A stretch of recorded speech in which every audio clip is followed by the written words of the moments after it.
Hey, I'm working on a Marlin Model 795 rear sight, converting it to be a Halo sight. The first thing I'm going to do is cut a piece of glass here. I need it to fit inside of my jig, the hold down here. I've got a glass cutter, a little bit of cutting oil here.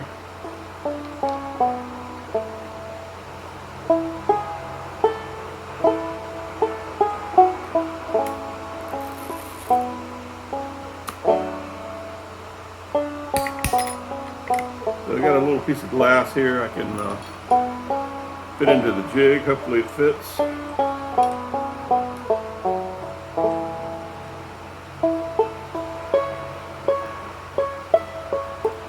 we go.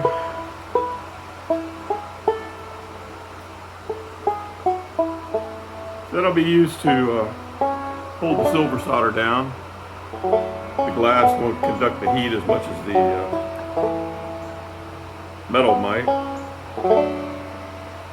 So moving on to the next part.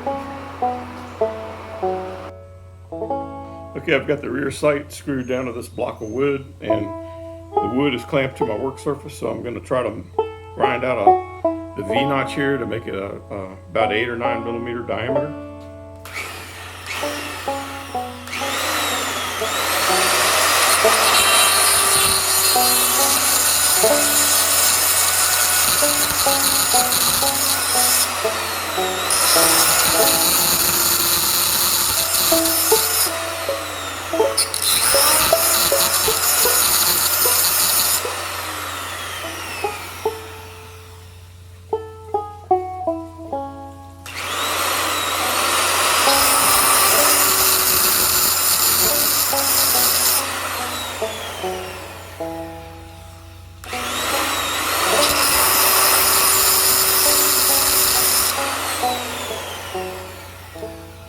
Probably enough right there.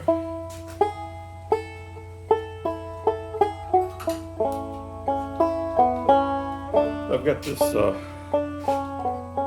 sanding disc on a dremal. I'm going to try and take the burr off and get the finish to bare metal.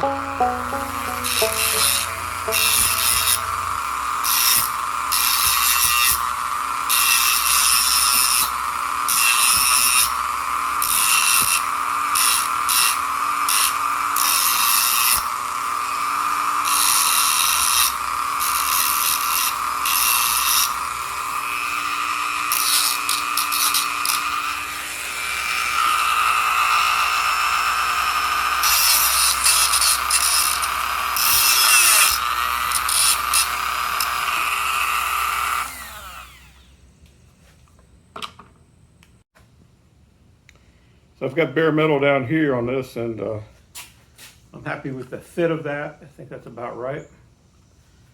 Now I need to take the plating off of this washer here. I'm going to use the same sanding wheel here.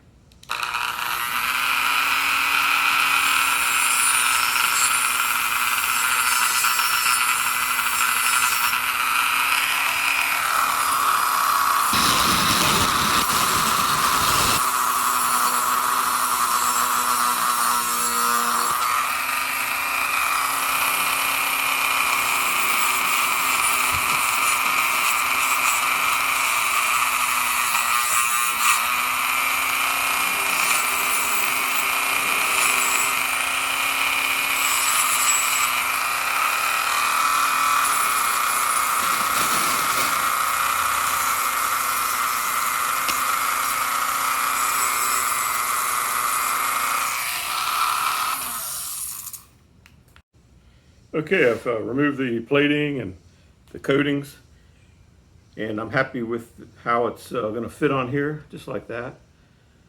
So the next step is to mount this in the jig, degrease the parts and mount it in the jig and put some flux on there. So I'm going to degrease these parts a little bit.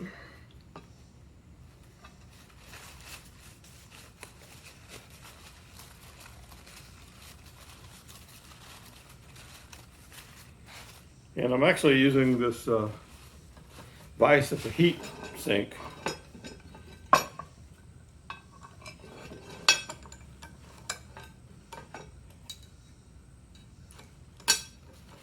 Because the rear sight is kind of like a spring also, and I don't want the heat to damage it.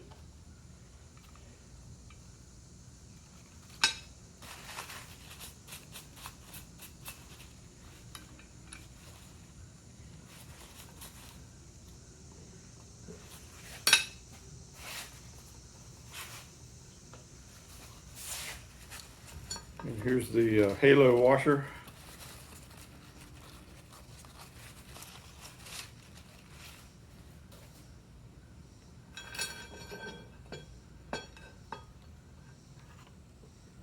Gonna be holding it with this piece of glass here.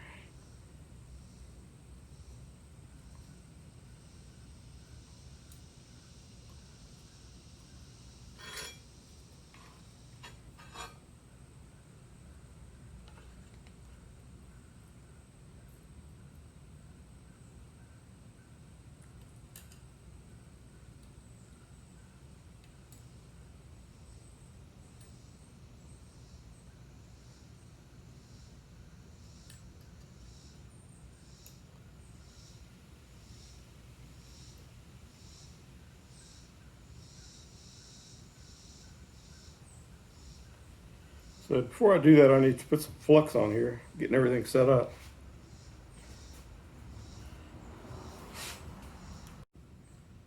So I'm going to apply some flux. I'm using the Stay Silver. And the flux actually is an indicator of temperature. So when you bring the parts up to temperature, you watch the flux, and when it starts to flow clear, that's when you know you've reached the proper temperature, and you can apply the silver solder and back off the heat.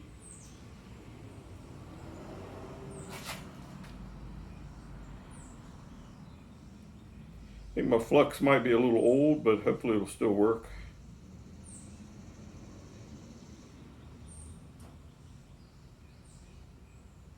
Also I found that putting a strong magnet between the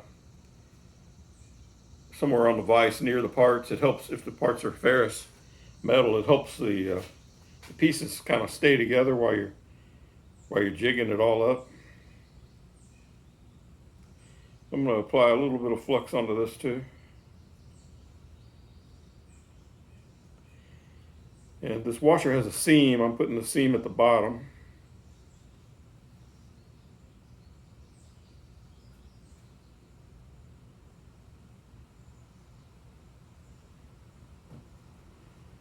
Now I'm going to hold it down with this piece of glass, applying some pressure, and then locking this arm here.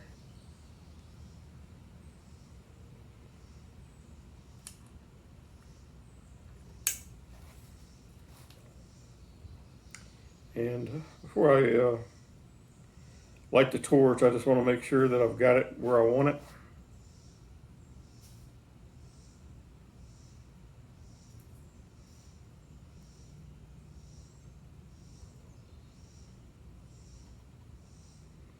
I'm happy with that. Okay, I've got the part ready to go. I'm gonna light my torch. I'm using a number 4 tip here with 5 psi of oxygen and 5 acetylene. I'm gonna turn the acetylene on and light that up, and bring in some oxygen and adjust the flame.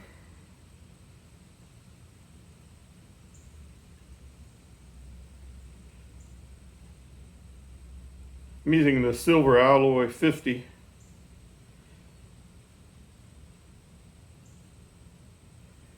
So I'm going to play the heat over this and watch for the flux to go clear on me.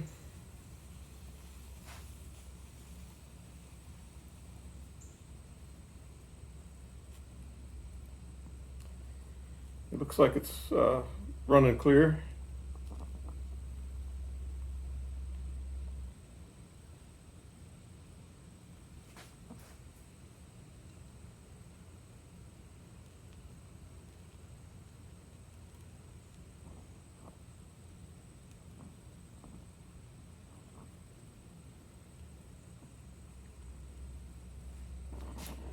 All right, that looks pretty good. Now I'm going to shut the oxygen off and then the acetylene. I think we're finished with the torch here. I'll just let this cool and wash it up and paint it black and put it back. So there's a view of the Halo sight after it's been silver soldered, and now I'm going to clean it up a little bit and degrease it and put a finish flat black on it. Here's the second prototype, the Marlin 795 rear halo sight.